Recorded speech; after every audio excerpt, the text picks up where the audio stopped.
ได้ลงนี่ก็เฮิงเติบผู้ใดยังได้ขึ้นมาเนาะคิดว่าฮะฮอดว่าครึ่งเดือนครึ่งเดือนก็15 มื้อมีแต่ว่าบ่ฮอดแต่เจ้าสิมื้อ2 มื้อแล้วมานะ เพราะเนาะ บ่มื้อก็อย่าดอก ค่ารถก็1,000 บาทมันแน่นอนอยู่แล้วว่าค่ารถรวมทั้งค่ากินค่าอยู่บ่นั่นน่ะ จำไปได้อีกเลย รวมทั้งค่ากินค่าอยู่บ่หรือว่า มีแต่ ค่ารถอย่างเดียว ทางอย่างเดียว คนหนึ่งเท่าใดนะ 400,000คือป้า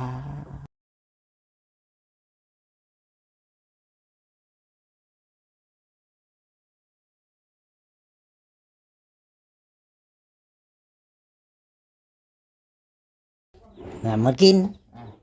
เอาเร็ว นี่ไอ้ตุ๊กเป่า ถือเปล่านี่เครื่องถังอยู่ ปูนตัวเขิง ชักกะลีนมบอย เนี่ยได้ ฮะ นี่ได้ เฮ้ยบ่ได้คาสิมาเห็นให้เจ้านะหรือว่ายาเลย ตามไปอันเห็ดผู้ คือเฮิงแท้แต่เพิ่นยานี่ก็แล้วเนาะ ตามเปิดมานะปัญญาแล้วก็ ยาแล้ว ยาก็นั่นแหละเห็ดจะได้จ้ะ เห็นในปัญญาแล้วติ ปัญญานะเอาผมจักได้สิเห็ดเลย อืม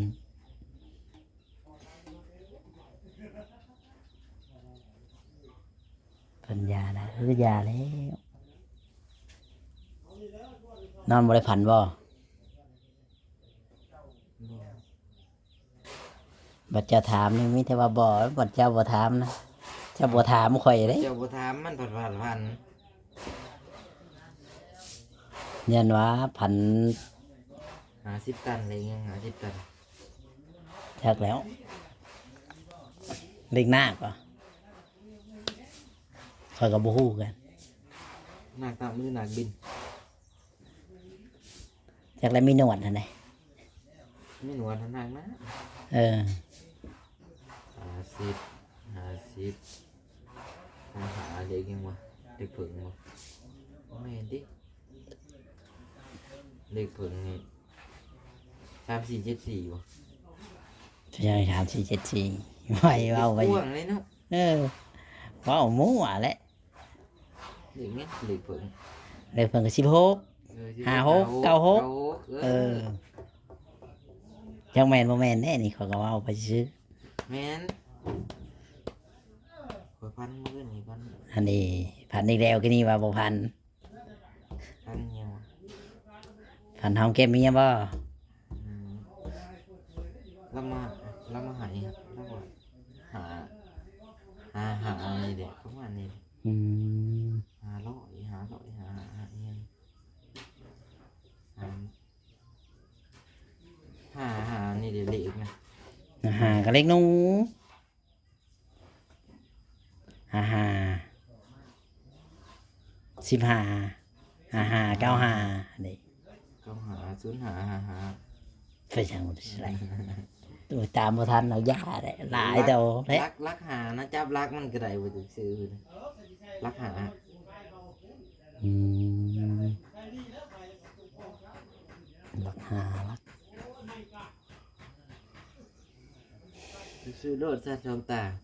มันบ่ออกให้ติเป็นหยัง เจ้าตัวเดียวรถเอาหลายตัวเงินบ่หลายมันยิ่งยากเด้ ไปจะก่อนชื่อในซัดช่องตาไปสิ มันก็ช่องตามันก็หลายอันคนก็ช่องตาเลขคนก็มีได้ โอ้ย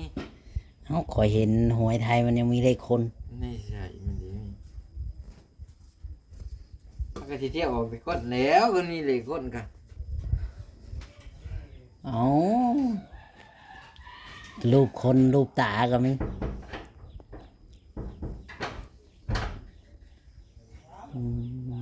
บ่อยหอดดีเมื่อยบ่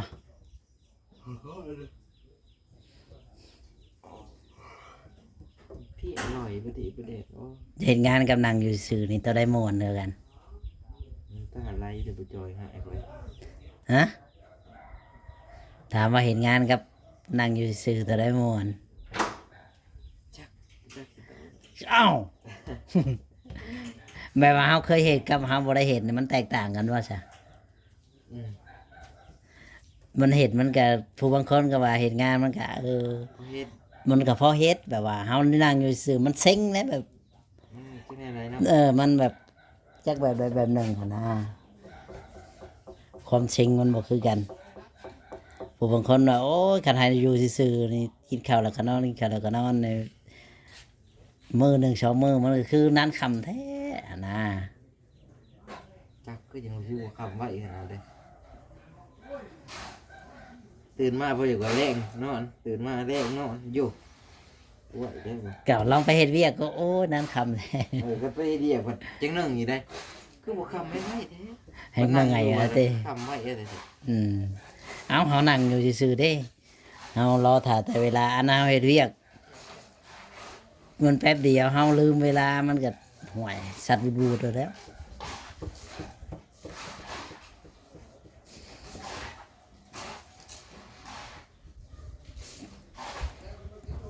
เพิ่นบ่ได้โทรมาชวนไปดำนาให้พ่อทางพ่อจังนะชวนอยู่เนาะ มันดำซอยยังบ่จังหวะว่ะตอนนี้มีเงินลง อืมคันได้ลงนี่ก็เฮิงเติบผู้ใดยังได้ขึ้นมาเนาะคิดว่าฮะฮอดว่าครึ่งเดือน บ่พอดอก ครึ่งเดือนก็15มื้อมีแต่ว่าบ่ฮอดแต่เจ้าสิมื้อ2มื้อแล้วมานะ หนูเงินเพราะเนาะ บ่มื้อก็อย่าดอก ค่ารถก็1,000 บาทมัน มันแน่นอนอยู่แล้วว่าค่ารถรวมทั้งค่ากินค่าอยู่บ่นั่นน่ะ จำไปได้อีกเลย รวมทั้งค่ากินค่าอยู่บ่หรือว่า มีแต่ ค่ารถอย่างเดียว ทางอย่างเดียว คนหนึ่งเท่าใดนะ 400,000 คือป้าสองคนบ่แม่น800,000พุ่นติ 1,200ไปแล้วเนาะ เออ 1,200 1,300 บัดคืนมาอีกได้ฉันมันสิบ่ปาไป ล้านป้ายไปกลับ เกือบ2แล้วเฮ้ย ถ้ามีรถเองใครได้เนาะ อืม เมื่อหอดตอนใดก็ยังใครว่าแต่เสียแต่ค่าน้ำมันรถ200,000จะไหลชูงรถ200,000หอดจิดอกบ้าน คันว่ากะขับรถขึ้นมาแต่พุ่นน่ะฮอดพี่น่ะประมาณเท่าใดคิดว่า กันรถไทยนี่ก็สิอยู่ในหาโมงแรกหอดพุ่นถ้ารถจักรนี่ก็สิประมาณ3โมงแรก3โมงแรก2โมงแรก 3 โมง 2 โมงนี่ก็ถือว่า โอเคอยู่ ออกแต่จักโมงน่ะ ออกจากบ้าน ออกแต่ปีครับ เออ 6โมงเช้า เอา6 โมงฮอดพุ่น3 โมง เออ ก็ถือว่าบ่ปานใด บ่แม่นเฮาสิแบบว่าเร่งแต่อย่างเดียวเฮาก็ต้องพักผ่อนรถเท่านั้นอย่างนะรถใหญ่เขายังจอดพัก จอดนั่นแหละเนาะไฟ ไปเป็นเร่งอย่างเดียวใหม่นี่ห้อย จะน้อยสิว่าไฟลุกน้ำก้นนะยัง ไปยังยีกว่าสิว่า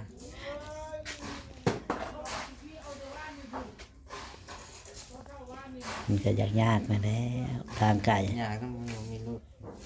อืม ไปใส่มาใส่กับหญ้าอีกไปซื้อน้ำเลยมีรถไปซื้อย ากอะไรขนาดบ่มีของเฮาเองเฮ็ดหยังมันก็ยากเลยถ้าเฮามีเล็กๆน้อยๆของเฮามันก็ง่ายเฮาอยากไปใช่มันก็ง่ายหันนะ แม่น ถึงสิเก่าก็ช่างมันมันเป็นของเฮาได้จ้ะ รถเก่าก็ช่างแล้วถึงสิบ่ได้ใหม่ก็ได้แม่นแล้ววะถึงใหม่เขาแต่เก่าเฮาก็ช่างมัน เก่าเขา แต่ใหม่เฮาเอาได้เฮือนบ่มีบริษัทรถตัวเองนะ เพื่อนจ้ะเพื่อนอยู่นะ เออ มีคันหนึง ตัวเองหาเองบ่หรือว่า รถ เงินเพิ่นซื้อ รถเงินอายครึ่งหนึงเงินพอครึ่งหนึง ก็บ่แม่นรถเจ้าแล้ว แต่วันนี้อายเอาเมียแหละเลยยกให้บ่เดือนนั่นให้ใช้น้ำกันในคันเดียว เออ มีชีดเบิดนะบ่แม่นว่าของผู้หนึงผู้เดียว ที่ว่าสมมุติว่าของเจ้า เงินเจ้าแบบนั้นมันก็มีรถคันเดียวมันก็อย่างยาก แม่ เวลาเฮาบัดเฮาเอาไปบัดเพิ่นก็ต้องการใช้บัดนี้ แม่ อืม มีจักรคันหนึ่งหรือไทยคันหนึ่งนะแล้วก็รู้จักใต้คันหนึ่งนะ มันเป็นยังไงก็ตายจากมันพี พี่ จากกันรถอู้หา30 ปีแล้วไปจัก รถยังไว้ จนมันสภาพมันแบบตายได้2-3 ปีแล้ว บ่ได้ขายบ่ ที่บริการเก็บไว้รถม้วน เป็นที่ระลึก ทีละเลย อืม เคยแปลงเลยตัวหนึ่งแต่มันก็ยังขี่บ่ได้อยู่ก็เลยเช่าคือจักรใส่จักรมือสอง เจ้าซื้อจักแค่ยังบ่ยังว่าบ่ได้ เทิร์น500,000เด้จักรเทิร์นเอาขาดหลายอย่างนะระบบบอกระบบไฟมันอยู่ เอ แล้วก็ อ พวกระบบปียังหลายอย่างได้ ระดับล้าน2 ล้าน ล้าน2 ล้านมันนี่โกมเกมมันกับบ่มีเด้ อืม มันขาดหลายแหละว่าง่ายๆเลย อืม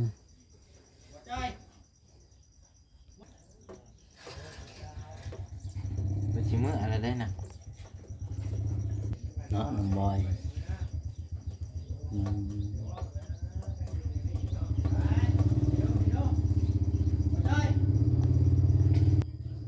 ไอ้แดนน้องบอยถ้าเห็นยังเก้าอี้นะเอาไว้นั่งบ่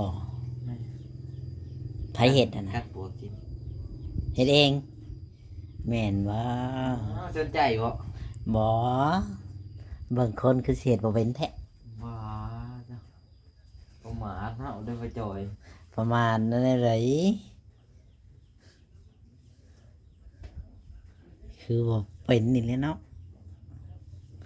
พอได้อยู่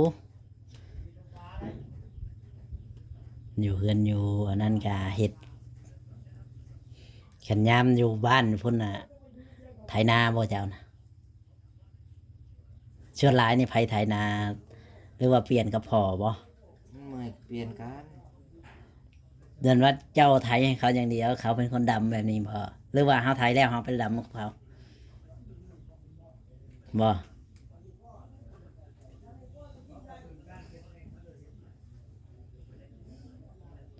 คิดหยังเนี่ยเลยนะจะนอนก็ให้ น้ำบ่จะให้แล้วให้กินฮอดเมียบ่ วันนี้เมียก็อยู่ดีเลยแล้วก็ได้ใจเลย มีแต่อยากนอน เป็นในไหนคืออยากนอนขักอยากนอนแน่แท้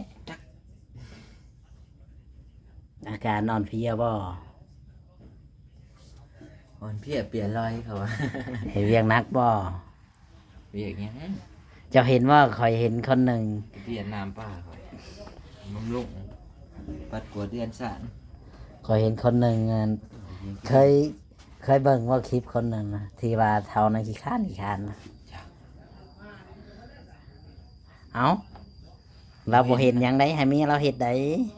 โอ้ย ถ้าว่าเมียเราว่าเห็ดเวียกแต่กลางคืนกลางเว้นนี่เมียเห็ดหมดทุกอย่างอ่ะ เกิดหรือว่าเฮ็ดเนาะ กลางคืนแล้วเราเฮ็ดเจ้าเคยเห็นว่าฉัน บ่เห็น อยากเบิ่งบ่ก็สิเอาให้เบิ่ง ใส่ เดี๋ยวก็สิหาให้เบิ่ง